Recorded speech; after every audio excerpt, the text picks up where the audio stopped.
मानसिकतेतून घडलेला आहे. आई वडिलांना मुलगी ही नकोशी आहे असं नाही, परंतु मुलगी म्हणजे खर्च असं समीकरण कुठेतरी मनात बसलेलं असतं. तर मुलीच्या जन्मापासूनच त्याची तयारी सुरू केली जाते, त्यामुळे तिला कुठेतरी नकळतपणे दुय्यम स्थान हे दिलं जातं. तर ही मानसिकता बदलण्यासाठी कायदा करून शकणार नाही, तर कायद्याचं पालन आणि समाजाची मानसिकता बदलण्यासाठी आम्ही एक लघुनाटिका सादर करत आहोत. तर चला मग बघूया. याच्यामध्ये एका स्त्रीची व्यथा आहे जी आपल्या लहान मुलीसाठी लढा देत आहे. आणि चला मग बघूया. ऐकायला का हो? हा बोला की. तेवढं बघ चहाचं बघा की, चहाचा टाइम झालाय.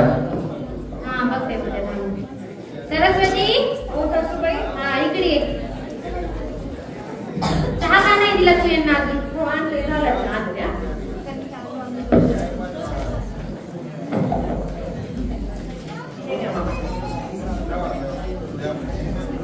चहामध्ये साखर कमी आहे. सरस्वती काय झालं सासूबाई? चहामध्ये साखर का टाकली नाहीस तू? मला शुगर नाही का म्हणून नाही टाकली. मला काय शुगर बिगर तसलं काही नाही. तुम्ही आणा साखर. त्रास होईल तुम्हाला.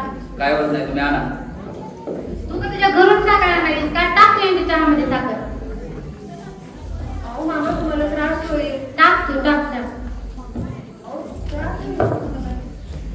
सरस्वती दे बाबाला काय पाहिजे ते बस. लक्ष्मीबाई. लक्ष्मीबाई हा आले.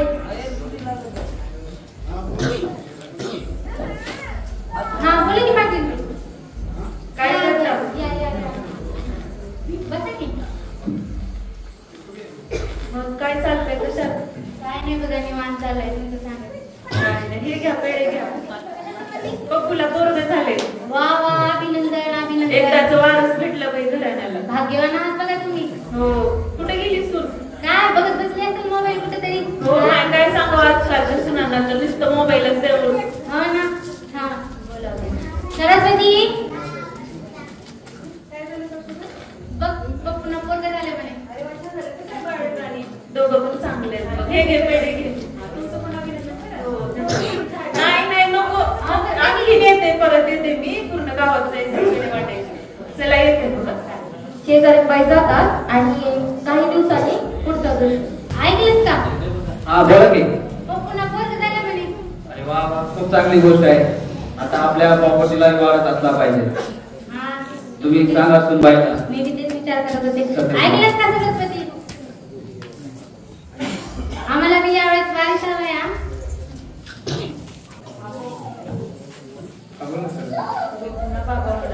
अरे वा, तू आनंदाची बातमी सांगितली. पण आता मामा म्हणले की त्यांना प्रॉपर्टीसाठी मुलगा साधायचा. जर मुलगी झाली तर ते काय म्हणत असते, काय मुलगा यात काय फरक करायचा नसतो. होईल ते होईल. खरंच अहो, तुम्हाला मुलगा मुलगी फरक नाही वाटत? नाही सरस्वती, मला मुलगा मुलगी यात काही फरक वाटत नाही. जे होईल ते देवाचं वरदान आहे, त्याला आपण स्वीकार करू.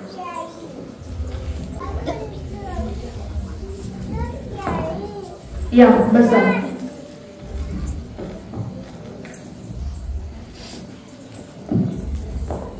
चला चेकअप करून घेऊ.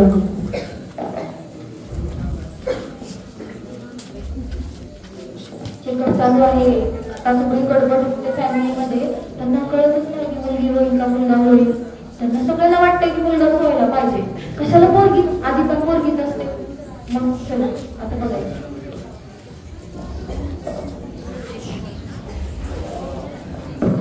आई आणि बाळ दोघेही ठणठणीत आहे. काळजी करण्यासारखं काही नाही. बाळाचे वडील कुठे? मुकेश जा बरं बोलू ना. आई आपलं बाळ बरं आहे का? काय म्हणले डॉक्टर? का कदमचे नातेवाईक मला मॅडम आतमध्ये बोलत होते.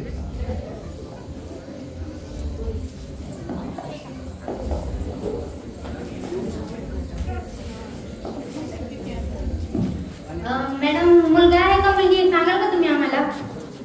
नाही, कायद्यानुसार मुलगा किंवा मुलगी आहे हे सांगणं गुन्हा आहे. ते चुकीचं असल्यामुळे आम्ही तुम्हाला ते सांगू शकत नाही.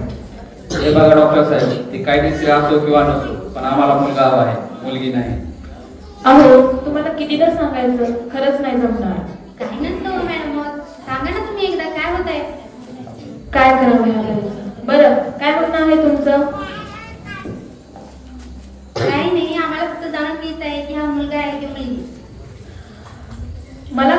नाही काय करू मी तुमचं. हे बघा इथे कायदे लावलेले आहेत आणि कायद्यानुसार मुलगा आहे की मुलगी हे आम्हाला सांगता येत नाही. तुम्ही का माझ्या मागे लागलात? काय मॅडम तुम्ही कायद्याचं घेऊन बसला आहात? तुमची ती चुलत नणंद जी आहे ना ती आमच्या पाहुणीची सून आहे. तिनं आम्हाला तुमच्या इथला पत्ता सांगितला आहे म्हणून आम्ही इथं आलो आहोत. बघा काय होत असं तर सेटलमेंटसाठी कंपाऊंडर बघा मॅडम काय पैसे बिशे घेत असतील सध्या कायदे खूप कडक झाले, त्याच्यामुळे जास्त पैसे लागतात. किती लागतील? एक 10 लाख रुपये लागतात. चालतं घेऊन जातो काही. आणि ते पैसे तुम्हाला कॅश मध्ये द्यावे लागतात.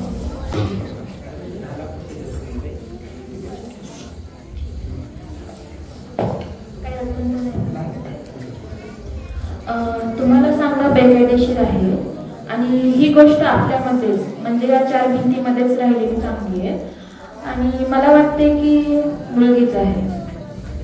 अहो डॉक्टर, तेच तर आमचं भाग्य आहे. आमच्या घरामध्ये आणखी एक राणी जन्मास येईल.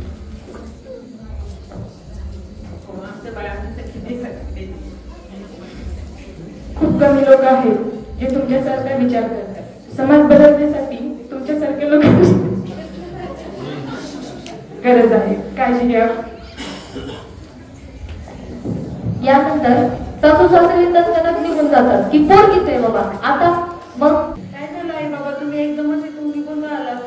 आम्हाला काय करायचं होतं तिथं आम्ही? काय झालं पण नेमकं? अजून एक मुलगी काय करायची मुलगी? एक तर आहे ना ऑलरेडी. अहो पण काय झालं मुलगी असली म्हणजे? आम्हाला मुलगा पाहिजे होता. अहो पण आता मुलगी नाही ती काही नाही.